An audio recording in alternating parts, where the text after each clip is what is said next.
Ok. Ok. Chưa hút xì gà. Kéo một hơi sông.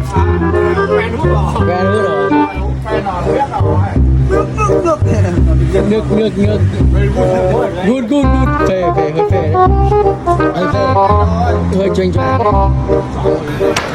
Rồi. Mày xong rồi. Ok.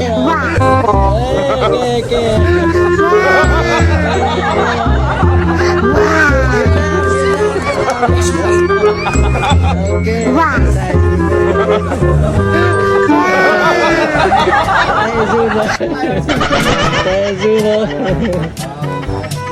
Cái này phải